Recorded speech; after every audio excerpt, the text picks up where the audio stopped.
How's it going, guys? My name is Zach with the Movie Castle, and today we're going to be talking about The Nice House on the Lake, Book 5 from DC's Black Label. Overall, this is a really fun book, and I always look forward to every month when it comes out. Just a good amount of mystery, a really interesting and different plot, and just wanting to know what they're going to do next with this concept. It's kept me coming back month after month, and I'm really glad I decided to cover every issue of this book. Sorry this one's a little late. I've just been, doing a lot of stuff lately. But let's go ahead and take a closer look at that cover.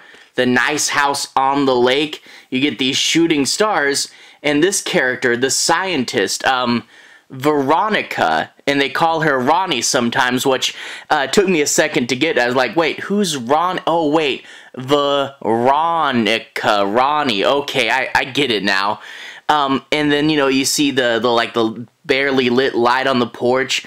It really does feel like there's, one light source coming in, and it's really deep dark at night, and these stars are cool looking.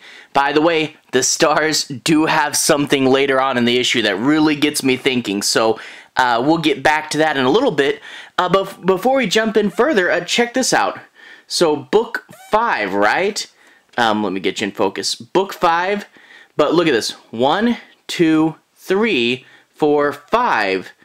But this symbol's light up. Like, this is the symbol that's lit up. It's the right character, I believe. But they skipped this one, so I don't know. Are they going to start skipping symbols and we're going to end sooner? Or or we're just going to start jumping around in the symbols? I don't know. It's an interesting thing, and I'm curious to see where it goes. So, I don't know. Maybe the symbols aren't going to be as reliable as we think. Before we jump into the story, as I often say, credit where credit is due. The Nice House on the Lake with this double-page credits page. And it is, once again, written by James Tynion IV and Alvaro Martinez Bueno, who did the art and the cover, and both of them are listed as co-creators, which is really nice there. Now let's go ahead and talk a bit about the issue.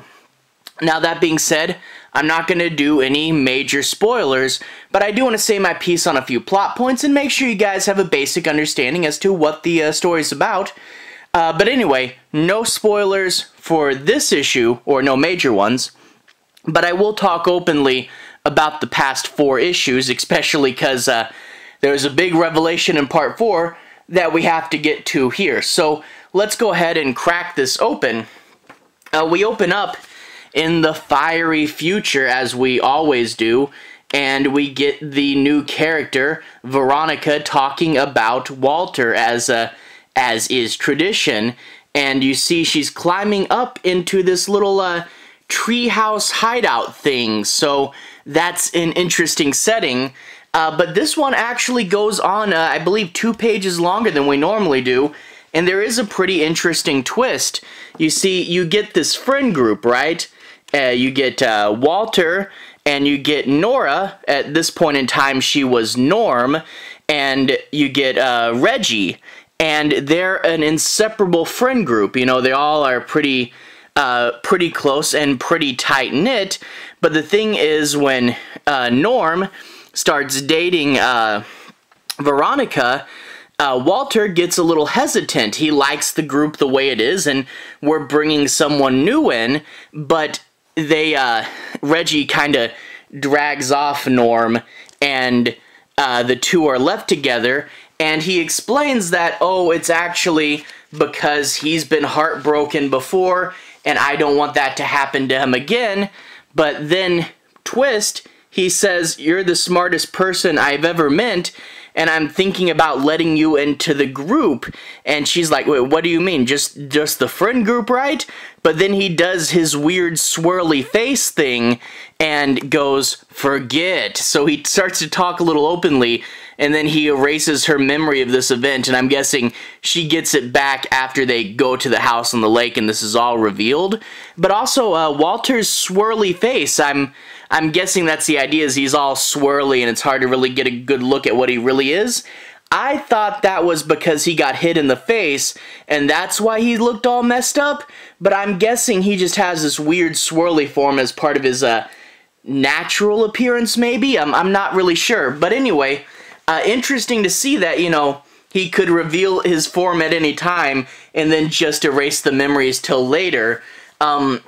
Anyway, jumping to the present, the immediate aftermath of the comedian revealing that they all are essentially immortal, we get in this text log where everyone is, of course, freaking out, and we get a finger, I'm guessing that's Walter's, pointing at the image there. But, you know, I get why they're doing this, a way to get a lot more emotion and reaction on a page at once. But this book really does love, you know, found documents. So this is the house log transcript for the dining room at night 31. So they've been in here exactly a month.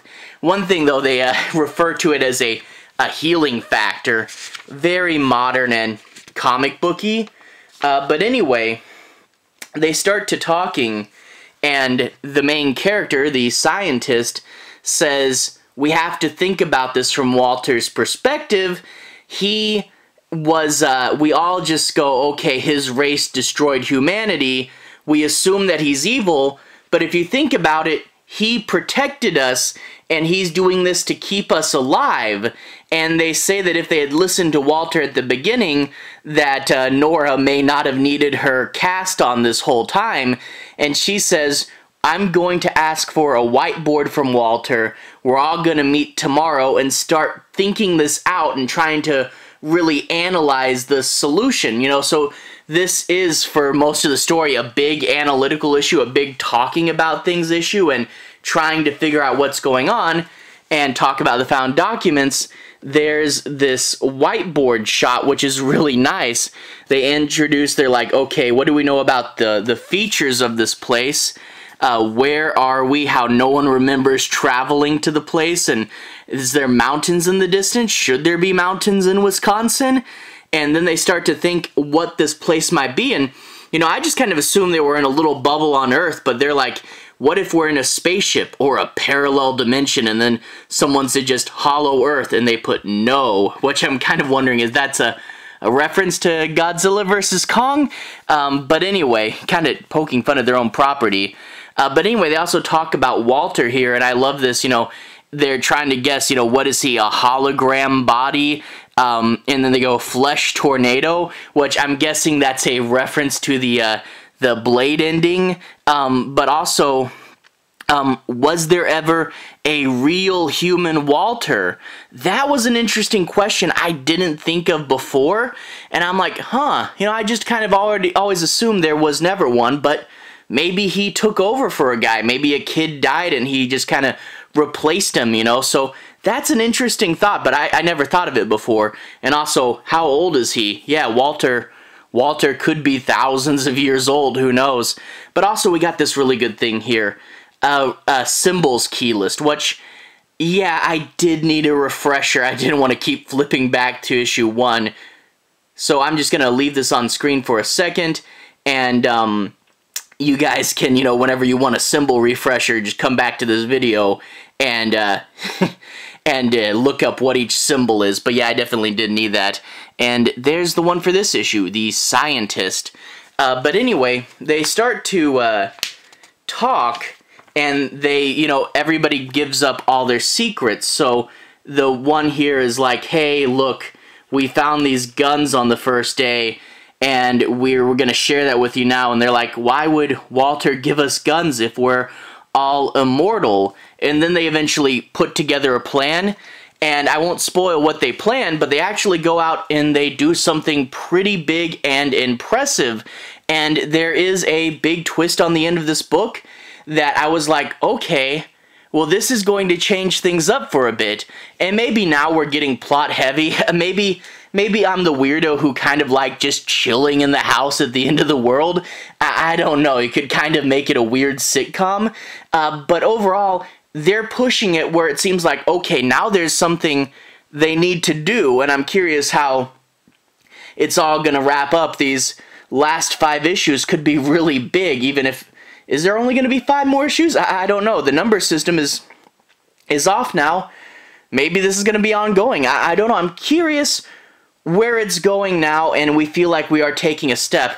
Oh, one more thing I almost forgot. Another tradition with the book is the weekly Ryan check-in page. And this time around, Ryan follows that guy who's still friendly with Walter into the woods and hears him yelling into the woods for Walter, but Walter not responding there. Maybe because Walter knows Ryan's right behind him? But anyway, she's cued in that not everybody is super anti-Walter, so that is going to, she knows there are sides now, but she doesn't tell everybody, so she's thinking and wondering how to play off this information, and I did like that. I like that element. But, like I said, something big happens at the end. They share information, they get ideas, and they put these together, and they do something, and I'm not going to spoil that for you, but let's just say I had to cut it off early because I do want you guys to go into that moment completely blind, because it's going into something big, and I really liked it, and I want you guys to experience that all firsthand. But I have no doubt that when issue 6 comes out, we'll be talking about that in retrospect. But overall, big stuff happens. I like a comic that takes the time to analyze a situation, and the whiteboard did put a few things in my head that I hadn't thought of before. So I really like this issue. It starts off more of a slow-paced issue, a nice thinking about things and analyzing them, which, hey, the scientist, that fits. But then we really do get somewhere, and a lot of things start happening. But again, you guys are going to go into that blind, or at least from me, because I don't want to spoil any of that for you. So, a really good issue for the scientist, too. Analyze and results. So that's cool. But anyway, lots of crazy stuff, and I really am wondering what's going to happen with those symbols at the top. Overall, I'm still hooked on this book. You know, the first issue, like I said, was slow, but I'm glad I gave it another chance and came back for the rest, because this is getting pretty good, and I am wondering, you know, where this mystery is going, and I am really intrigued. But anyway, to everyone who's watched so far, thank you for watching. To everyone who's liked and subscribed, thank you. You really are helping the channel out. I'll put a relevant playlist on the bottom. This should be my Nice House on the Lake playlist. If you guys want to see all my reviews for this series from the very beginning, you can click right there and see those. Anyway, have a good day. I'll see you guys again very, very soon. Relevant playlist on the bottom. Have a good day now.